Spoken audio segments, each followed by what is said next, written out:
check this out. Hey Google, turn the lights on. Woohoo!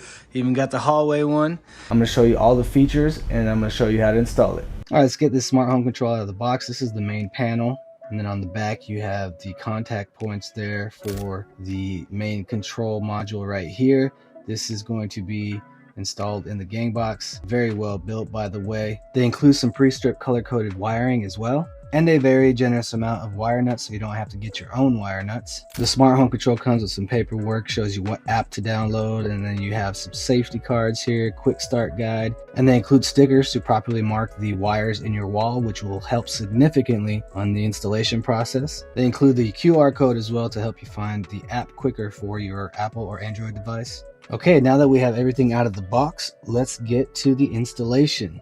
The first and most essential step is to make sure you turn off the power to the switch you'll be working on. Of course, the next step is take the faceplate off of the switches, and I'm using the Vessel rechargeable screwdriver. You can use whatever kind of tool you want to remove the faceplate. In this location, I got 4 light switches with 2 receptacles in a 2-gang box inside the wall. So we're gonna have to take everything out, and I'm gonna replace the 2-gang box with a 3-gang box. This was the hardest part of the installation, by the way, and you'll see why here in a minute. All right, now it's time for the tough build jab saw to make some extra room here on this wall for that 3-gang box that we're going to install. This is where I found something unusual behind the drywall. I have never seen this in a home where they put some spray foam behind or around the gang box, so I had to cut around the gang box and just basically cut through that foam. Next thing to do is just untwist all the original wires, since we're going to be reconfiguring them to the smart home control configuration requirements. That foam really started getting to me, but look right here, I'm just trying to cut around the gang box and just have that foam release, and it was, look at this, it wouldn't budge. I broke the gang box.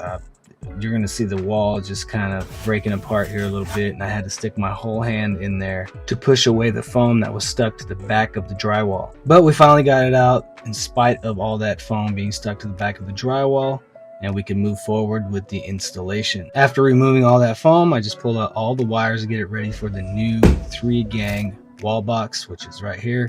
Now I'm just putting the wires in the holes of the gang box exactly where I want them to be, along with the grounding wire. Then I tested the fit in the cutout that I made, and it was a little bit off, not being exactly level. So I got my jab saw again and just trimmed out some of that drywall that was keeping the 3-gang box from being level. And now we're good to go, nice and level for the module. Now this was the only line bringing power from the breaker box to this 3-gang box. The rest of the black lines were load lines that went to all the different lights that will be powered by this module. I am not a licensed electrician, so whatever terminology I'm getting wrong, let me know in the comments if you're an electrician. The next step, according to the instructions, was to twist all the ground wires together with a ground wire nut, which is always green and has a hole at the top. That way you can slide it down one extended ground wire and twist all the other ground wires together, just like that. I didn't need that much excess ground wire, so I removed some of it.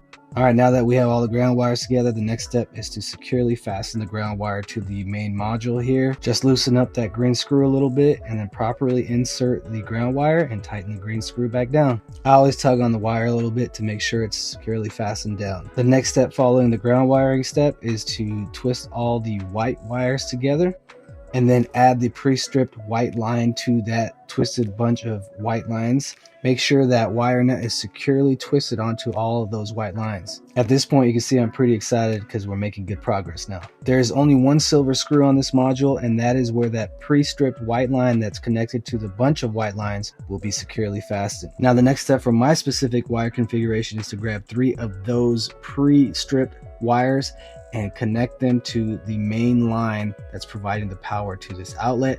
And then those 3 pre-stripped wires will be connected to those 3 black screw sections right there at the top. Make sure there is no exposed wiring on any of the wires after you install them into the module. Now these 3 black wires feed off of the main line that come to the gang box. So again, just make sure everything's securely tightened down. The remaining 3 black wires here in the gang box are going to be secured down to the bottom of the module. These lines run to the 3 different light fixtures that will be powered on and controlled by the brilliant smart home control device. Alright, after you have all your wiring completed, this is what it should look like. We have the ground wire here securely fastened, then the 3 top lines are the main power lines that give power to the module, and then those 3 bottom lines are the ones that feed all the light fixtures. That's why I only used one sticker, was to just not mix up the main power line with any of the other black lines. Now this line right here was a dead line, so we had no use for it. We just capped it and left it alone. All right, at this point, just make sure all your wire nuts are securely twisted down with a snug, tight grip on all the wires, and make sure all your screws have all the wires securely fastened to the module as well. Now we can securely fasten the module onto the gang box, and we're going to get ready to test out the module before we put the face cover on. This is how you test your lights. She's going to go ahead and push the lights, and we'll show you which ones they are. That's for the hallway. This one does our main kitchen, and that one gets the lights above our sink. It's working great. That's how you test it. It felt lined up. Okay. So Looks clean. Okay, the first step after the final step of the physical installation is to connect your Brilliant smart home control device to your Wi-Fi. Depending on when you get your device, it may need to do an update, so just let it go through its update process if it has to. Then just scan the QR code through the app on your smart device. Once it's connected to your Wi-Fi, you can start customizing the Brilliant smart home control to your liking. You can go through the demonstration video on the device itself if you'd like to, and just start testing out some of these slide light features where you can dim and brighten all your lights. So this is a great feature. I like this up and down sliding of the finger on the device. So no switches involved whatsoever. The lights respond very well to the different dimming or brightening settings that you choose. You can turn all the lights that are connected to this device on or off simultaneously by using 2 fingers at the same time on the touchscreen. All right, now we select Google Assistant. You also have Apple HomeKit or Amazon Alexa. For me personally, this is one of my favorite features where you can enable live view access through the camera right up here in the upper right corner. What's really great about this feature is if you have a smart security camera or a smart spotlight with a camera, you can access that camera through this screen and see who's outside or in the yard. And if that same smart camera has a microphone or a speaker, you can communicate with whoever is outside and they with you. As you can see here, you can control smart lights, smart thermostats, and smart audio devices if they're compatible with the Brilliant smart home control. There's an intercom feature as well, and you can control all your smart lights individually off the touch screen or those slide channels there. Tyra's already working on customizing it to her liking. It's called creating a scene. It has motion detection as well. She already got the family photo album up here. So the camera's currently being viewed. It's covered. It has a little slider on it. So if you want privacy, We look do at that. not want privacy. Yeah, we're gonna use this thing. You can turn the sound on remotely to hear whatever's going on in the room in which the device is installed. And of course, you can use the hold to talk button to communicate with anyone that is in that room through the intercom. Hey, you guys better go to bed. Can you see us? Yes. Please dismiss to end this session. Okay, so I can cut you off from this side, Ira. Here's another really cool feature or option. If you have a device that they don't have yet on their software, you can reach out to them and they might do an upgrade for your device. So you just touch it and it'll turn the light on or off. And then the sliding is for dimming or brightening. Nice little feature we didn't know about. This is the smart home control panel by Brilliant. It has Alexa built in, Apple HomeKit, and Hey Google.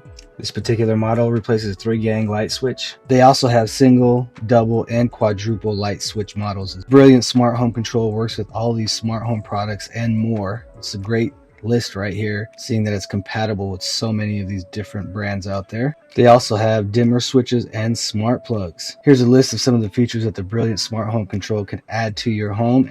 You can find this product on Amazon. If this video helped you with the installation process or with just deciding whether you want to get the Brilliant smart home control device, let me know in the comments. And if you like tool tech, DIY, and deal videos, please like, share, comment, and subscribe to the channel. I'm going to continue making those type of videos. Until next time, I only hope all the best to you and yours. Hey Google, turn off all the lights.